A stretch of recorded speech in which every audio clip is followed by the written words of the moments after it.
Hi, and welcome to Single Daddy Daily.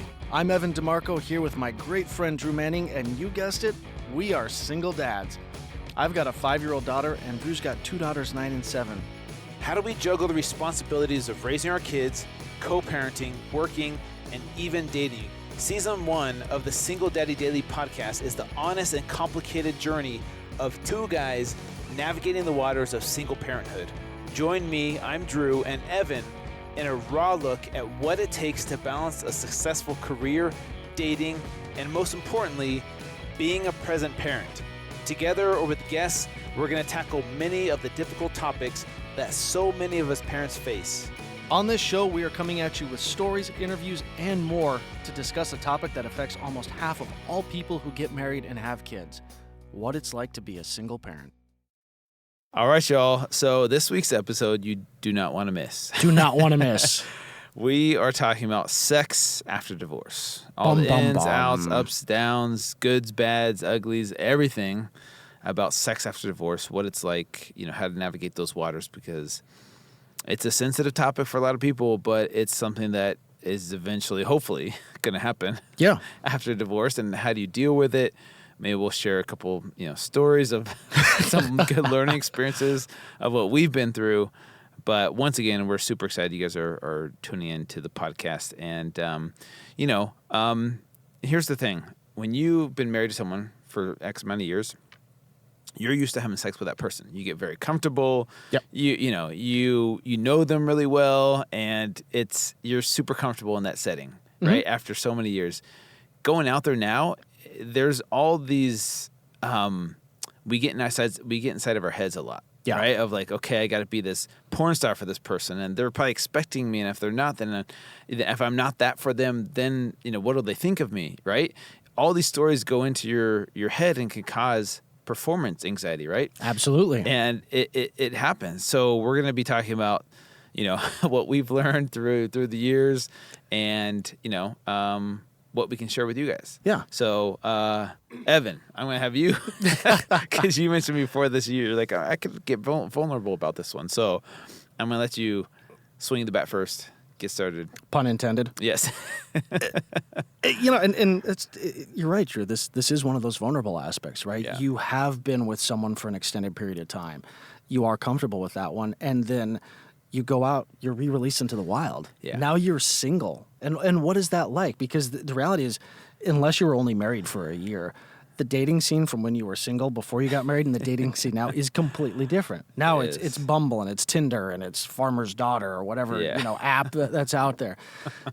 and so I remember before I got married, and I never really did online dating, but people were always so ashamed to say that they met online. Yeah. Like Match was like, no one would say it. Now it's like, how else do you meet people? Yeah. And so when it comes to that, really this podcast is about sex, but what we're really talking about is how do you get back out into the wild and do it in a healthy way, so you're not sacrificing who you are, the person that you want to be, and how you're really showing up.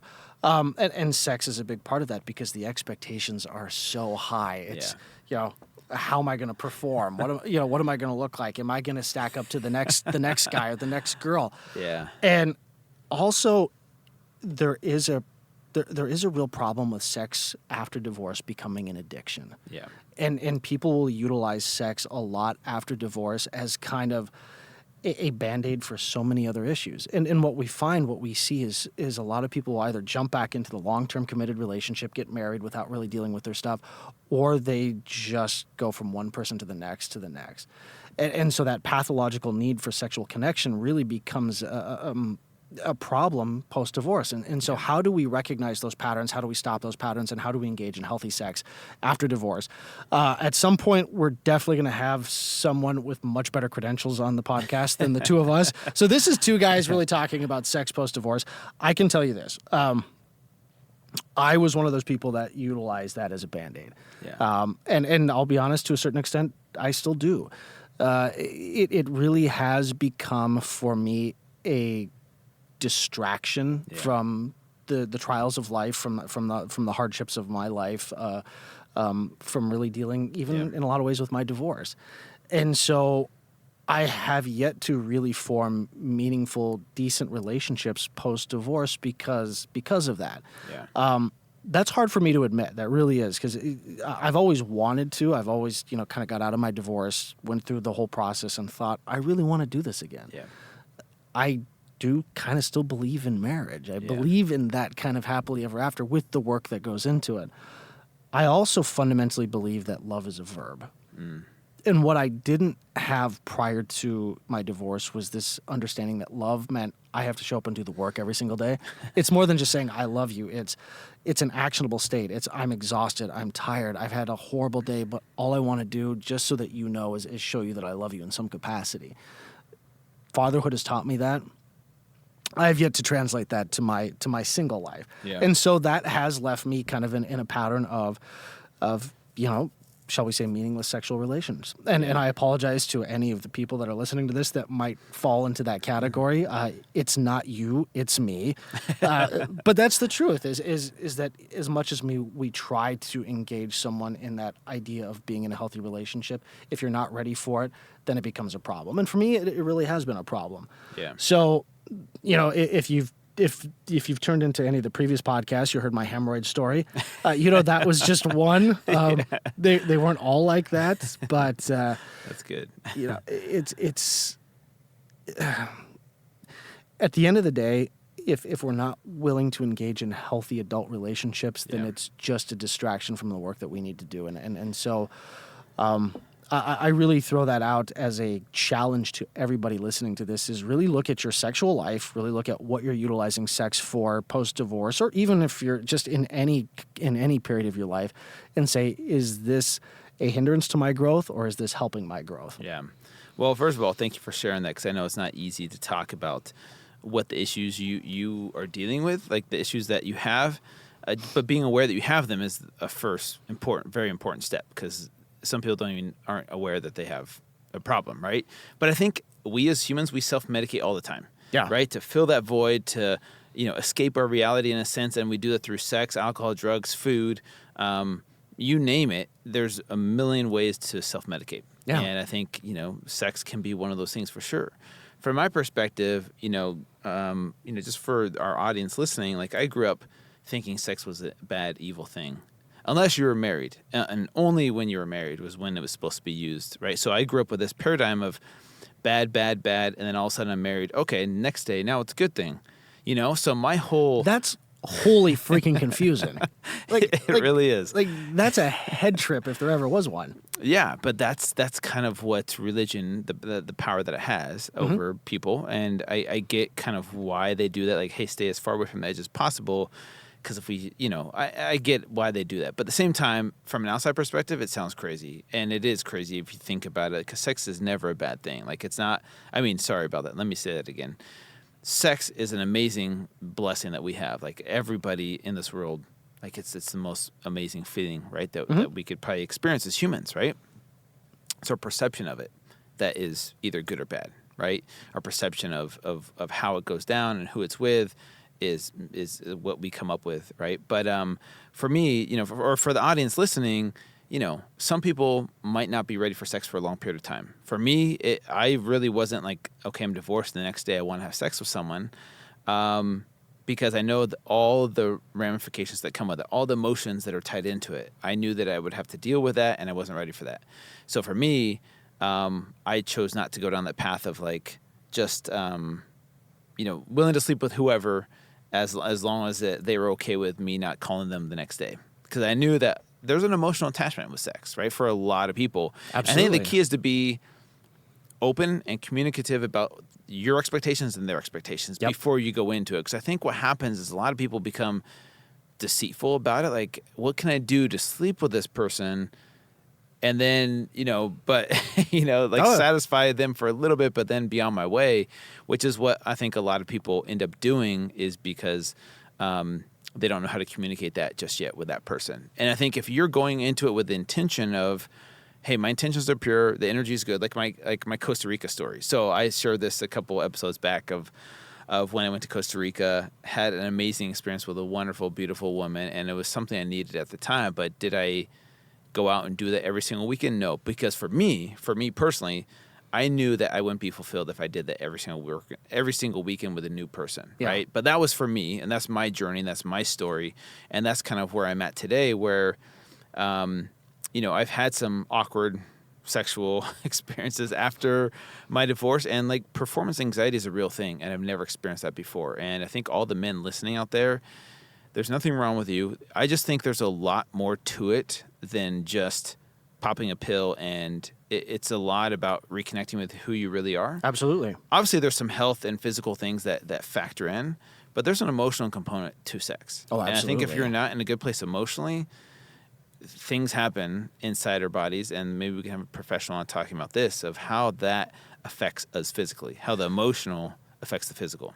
So there was a great book, Come As You Are, which really talks a lot about kind of the sexual paradigm as it exists right now. And what she talks about in the book is that we all have sexual accelerators and sexual breaks. Yeah. And it's movies, pornography, Hollywood in general makes it seem like, you're willing, I'm willing. Hit the accelerator and away we go. But it doesn't work that way. And so much of sex, healthy sex, is based off of context. Yeah. And the context for so many men, for so many women after divorce is that, oh my God, I was with just one person. I had that comfort level. Yeah. Sometimes that comfort level is actually a problem in relationships, and that can lead to divorce. And we know that, from the statistics is that, sex can be a marital problem. Yeah. But that comfort level, builds familiarity. And then when you're outside of that, you're like, holy cow, and so, as Drew said, nothing wrong, with performance, but, you have to look at sex. If you're at that place where you're popping pills just so you could go out and have your one night stand,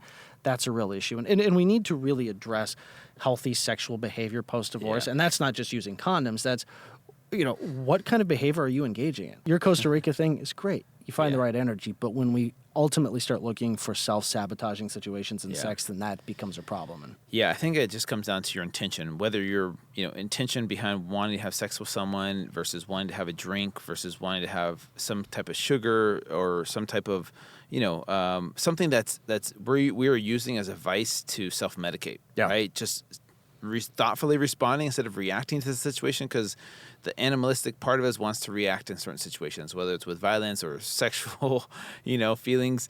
But as humans, we have that. I feel like we have that higher power to, analyze and thoughtfully respond and realize, okay, reason tells me that maybe I shouldn't do this, because maybe there's something bad that can happen later on down the road. In the moment, it might feel great, but in the long run, I know that this isn't going to be good for all of us in the long run, right? So no, and you just described human nature to a T, right? I mean, we are the only species on the planet that can make our basic human desires subservient to the greater good, to the recognition that, okay, if I sleep with this person, this is not going to end well. Yeah. And so one of the things that we really want to talk about when we kind of really focus on sex after divorce is making those healthy decisions, not self-medicating, as you said, making sure that you're doing it for all the right reasons. And then it gets into, well, what kind of fun can you have with it, right?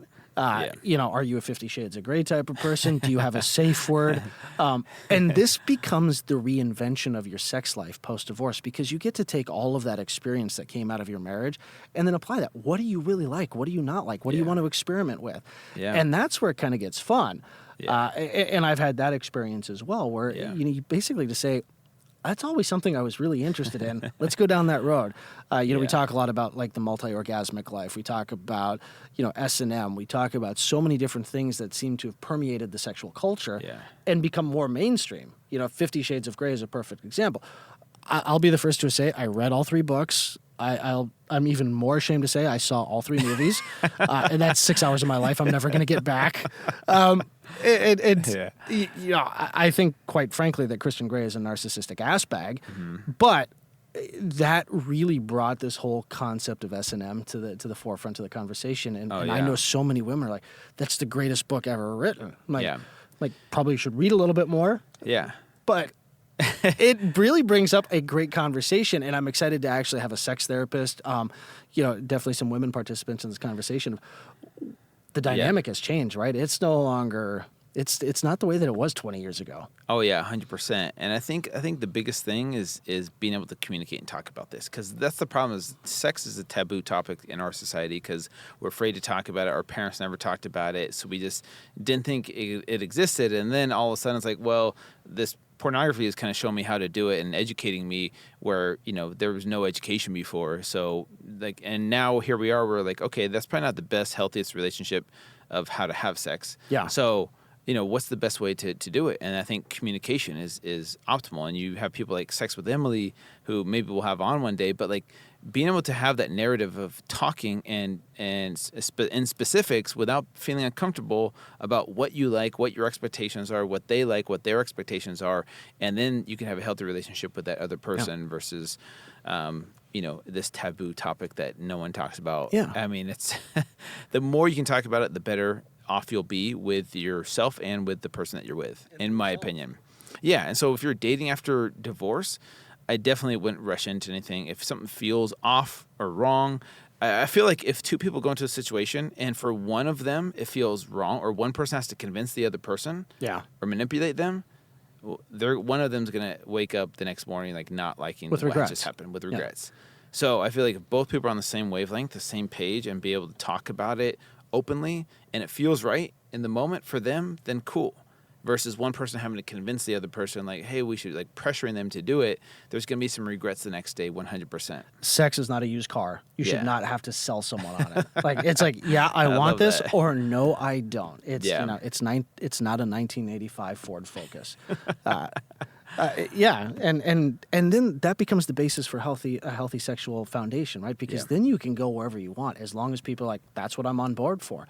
Like I'm interested in electric shock. Like, cool. if you both are, go for it. If one person's like, nope, that's outside of my, there's just, have a safe word. I think the problem is our perception has been shaped by movies and pornography, and that's not reality. That's not real. Like what you see in the movies of people having sex doesn't happen in real life. No. What happens in pornography, that's not real either.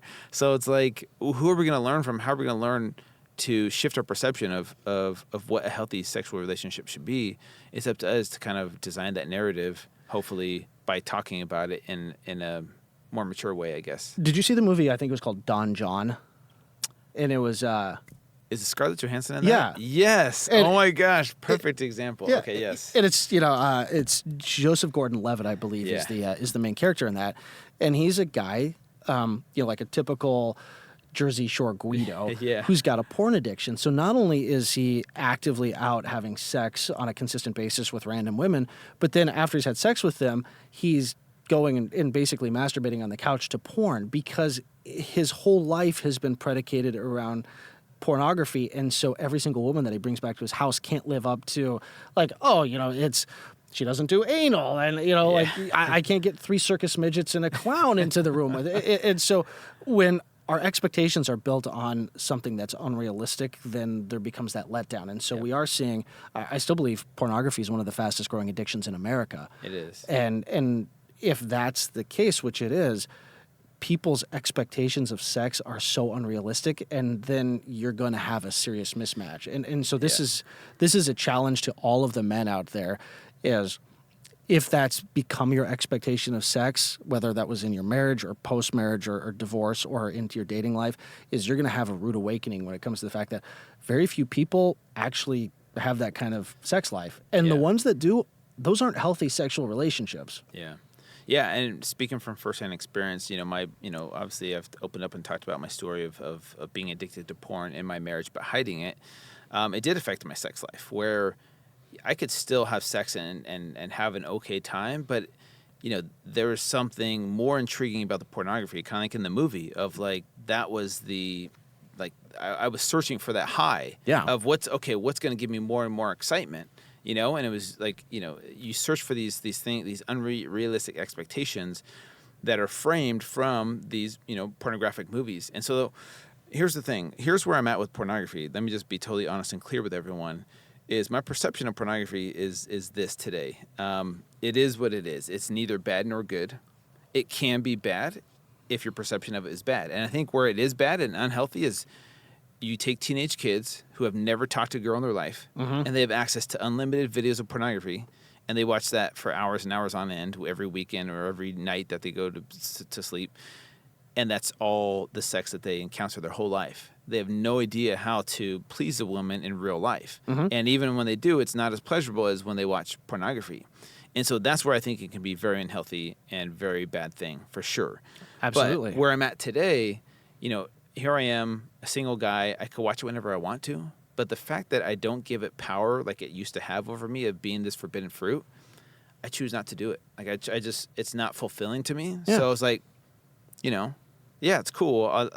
Don't get me wrong. Like it's obviously exciting, but it doesn't draw me in and cause me to, want to continue to watch it. I can see it from an observant standpoint and say, okay, cool. It's exciting. I get it. It's two hot people having sex. Exactly. Like, and I what's get what not they're to trying to like do. about that? Yeah. I get what they're trying to do and the way they're trying to create this with their angles and all that stuff. I can see it from a totally different perspective. It just doesn't have that power that it used to have over me because I've changed my perception of it. Right. And so for me, like you can't take some teenage kid and have them just change your perception of pornography.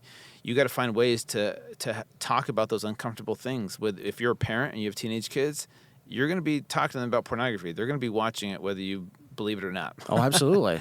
My parents didn't believe it. My parents didn't believe that I would do something like that. Right. But man, it's everywhere. Yeah, and to be quite candid, as a teenager. I mean, luckily we grew up with the Baywatch generation, so we had Pam Anderson, but the prevalence of it became such that what was once more difficult to ascertain became one click away. Yeah, and so that immediate access to that kind of stimulation, whether you're 40, whether you're 15.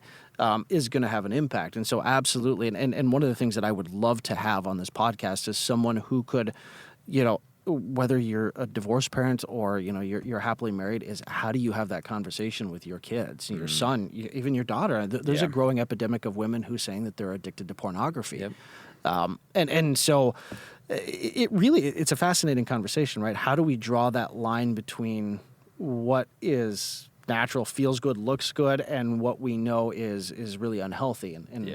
I don't think either one of us are medically qualified to make any type of assertions on this one, but it really is a fascinating concept. And as we really talk about sex post-divorce, these are things that we have to acknowledge are the landscape for anyone, getting out of a divorce. And women especially, I know I have so many single mom friends who say the same thing, that they're seeing a lot of the guys that they're dating addicted to porn. Yep.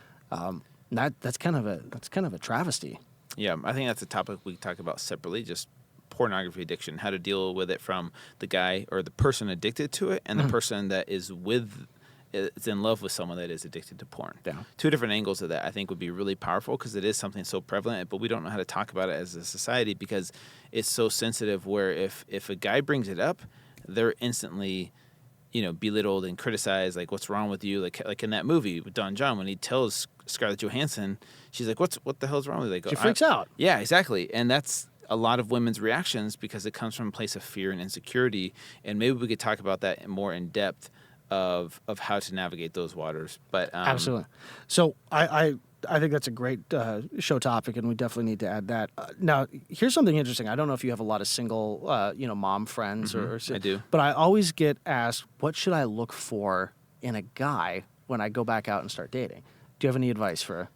As far as sexually? In all other capacities. Okay, yeah. Make sure he's a giver first. Yeah. Giver of pleasure, not just, But no, I think, here's the thing I look for, and I've told other single moms this. Find someone that has a good relationship with himself first. And that way you won't be looked at as their savior, like the person that fills that void, because that's a lot of pressure on you to be perfect all the time, and we as humans are never going to be perfect. So one thing that I've always looked for, one thing I've always looked for is, does this person like who they are? Do they love who they are? A lot of people come from this place of insecurity and self-hate, like I used to be, and you can totally sense that. And for me, if they don't like who they are, first and foremost, I'm not going to be the person that's going to be their source of happiness. I'll be totally honest with them. Now, one distinction, too, and this has really become a hard one, is that oftentimes self-love manifests so completely differently. It's more narcissism, and then we think it's self-love, and then it just turns out that you're dating a narcissistic ass bag. Yeah, that's a good distinction. I think there's... that might be a good blog post to do about, how to spot a narcissist. What are the symptoms or what are the things to look for? Because, that can come from place. I think self-love versus conceitedness, Yeah. that you can tell the difference between those two things. Yeah. You know, like if someone has a good relationship with himself, can talk about themselves in a non-boastful, conceited way. And I think hopefully most people understand the distinction between those two things: self-love and self-boasting, or loathing, or not self-loathing. Just narcissism. Yeah, narcissism. Yeah. So, but we can make that very clear in a separate So here's post. my advice for all single women. Okay, what's Your advice? first question before you even go out on a date with the guy: does he own a video game system? And if he what says yes, does? don't go. What if he's a professional gamer? Do you want a relationship with that guy? Hey, they're humans too. They gotta. Oh, maybe they. But what if the girl's into video gaming? Okay, you know, there's always an exception. There's always an exception. I had to throw you a curveball, man. You did. I No, know. I mean, everyone. There's there's always an exception. always an exception, and there's certain people for everyone. But that actually, Yeah. what I found in answering that question, and what so many women have told me in their dating lives, is there's a lot of boys out there, but not a lot of men. And like, yeah. you know, if you're 40 years old and you're playing video games, Yeah. chances are you're kind of a boy. Yeah. And so divorce really shapes a lot. I don't know about you, but divorce kind of helped shape me as a man. Yeah. In my marriage, I was a boy. I was petulant. I was arrogant. I was narcissistic. I hate to quote Bible verse, but you know, when I became a man, I put away childish things, and ultimately, divorce was the catalyst for that. Where I didn't have the luxury of being petty, of being self-serving, of being narcissistic, and so there are few people who do the work that we've talked about out after divorce and are able to kind of grow into the person that they need to be. Yeah. A lot of people don't. They regress, and then they're sitting around playing video games and stuff like that. So if you're looking for a healthy sexual relationship, there are some red flags. And that's what, if they're sitting around playing video games, there's a good chance that there was a correlating fact, and I saw this in an article, and I know the statistic is going to be made up. But it was some percentage of people who are playing video games X number of hours also had a pornography addiction. And so we talk a lot about that, but Yeah, it makes sense. I can totally see that for sure. I think one of the things is are they willing to be vulnerable and honest with you, right? Or are they kind of skirting around the issue? You know, I think because that's the question is, you know, let's say take someone like me, because I used to think no one would ever date me because of the red flags from my previous marriage. You know, affair, pornography addiction. I was like, dude, I'm toast. I'm never gonna get a date again in my life if people find out about the truth about me. But once I owned my story and embraced vulnerability as a strength, it was almost like the opposite. Yeah. I would tell my story and I'd be like, all right, are you ready to walk away or run away? They'd be like, wow, thank you for sharing that with me. Like that was meant a lot to brutally me. honest. Yeah. And I think it did the opposite of what I expected it to do. And so, one, that just goes to show you the stories in your head are just stories. They're not truth. They're not your reality, because we think, oh, no, who's going to date me? No one's going to date me, right? We tell ourselves stupid stories like that and we believe them. But in reality, that's not always the truth. yeah. You know? So, and also, two, is that person willing to be vulnerable and honest with you, or are they just telling you what they know you want to hear? Yeah. You know? So that's one thing you got to be able to gauge and look out for, especially if you've been in this situation where you've been cheated on or you've had trust issues in the past. You know, are they willing to be, you know, open and vulnerable from the beginning? So and that is a key to all of you guys, you know, seeking the post-divorce relationship is that vulnerability, as difficult and scary and challenging as it is the key to a better relationship. There's a great book out there, and I believe it's called Getting the Love You Want by Harville Hendricks. And he says something interesting. He's like, there's no such thing as a good or a bad relationship. It's either relationship or entanglement. And if you're in that place where you're constantly, you know, being dishonest, you're just, whatever the case may be, if you're not being your vulnerable self, then you're entanglement, and you're not doing that other person any level of service whatsoever. They're wasting their time, their energy, their precious, you know, commodities on you when you're not being your authentic self. yeah. And how many marriages begin and end because of that? Yeah. Yeah, I love that. That's powerful. I think just due to time, one last thing I want to touch on is, you know, safe sex and the importance of, one, getting tested. Yes. And making sure your partner's tested, because it's so easy in the moment to be like, you know what, I'm really horny, you're really horny, let's just do it and we'll find out what happens afterwards. Like, that's how so many people get caught with STDs or, you know, unwanted pregnancies or whatever it is. because we're not being responsible. We're thinking down here instead of up here Yeah. in the moment. So two things that I would recommend is there's a couple companies, Let's Get Checked or Everlywell, where they send you an at-home test kit that you could prick your finger or it's a urine sample. You send it in, and they tell you, a whole list of STDs. So you don't have to go into a doctor's office. You don't have to, uncomfortably ask your doctor to order a test. You can order online. It ships to your door in, unlabeled packaging, and you do the test. You send it in. They email you your results. It's safe. It's easy. Get tested, people. I think they recommend once every 6 months. But if you're having a ton of sex with a lot of people, and obviously condoms, safe sex. We shouldn't have to talk about this, but I think it's No, but there is a prevalence of this, and look, I would go as far. Correct. This is just my opinion. I haven't run this by Drew yet, but I would go as far as if you're getting out there and you're ready to start having sex and you want to remove the condom, is don't be afraid to ask for a test result. Yeah. Don't 100%. be, it's so much easier to be safe than sorry. Just say, look, you know what? I'll show you mine, you show me yours. Yes. And then we'll show, and then we'll do that again. But there's nothing wrong with saying, look, Yeah. there's a lot on the line here. I'm a single parent with kids. I can't afford, so ask for the result. There's nothing wrong with it. And if someone's got a reluctance for that, that's a big red flag. Yeah, 100%. I totally agree with that, and, it's weird because you were with someone for so long, you had sex with just that one person, you didn't have to worry about this stuff. But now you're in this scene where you might be sleeping with other people. It's something you do have to worry about. Yeah. And one of the best lines from The Hangover was, what happens in Vegas stays in Vegas, except for herpes. That shit'll follow you home. Amen to that. And on that note, go watch The Hangover for good safe sex practices. Yeah. All right. Well, hopefully this was a helpful episode to you all. Really appreciate you guys tuning in each and every week. We love having you guys on, and you know what? We'll be back with some more great topics, and thanks for sharing your wisdom, Evan. Thank you, man. Okay. See you guys next time. See ya. Thanks for tuning in to Single Daddies Daily, hosted by Evan DeMarco and Drew Manning. We are recorded at the Village Workspaces podcast studio in Los Angeles, California. This podcast has been produced by Ariel Nissenblatt and Katya Levchenko. If you like what you hear, please make sure to subscribe to this podcast, rate and review it on iTunes, and follow us on Twitter at SingleDadDaily and Instagram at SingleDaddyDaily. Help spread the word and let us know what you think of the show. Make sure to tune in for our next episode, which will be right here in your podcast feed. Until next time.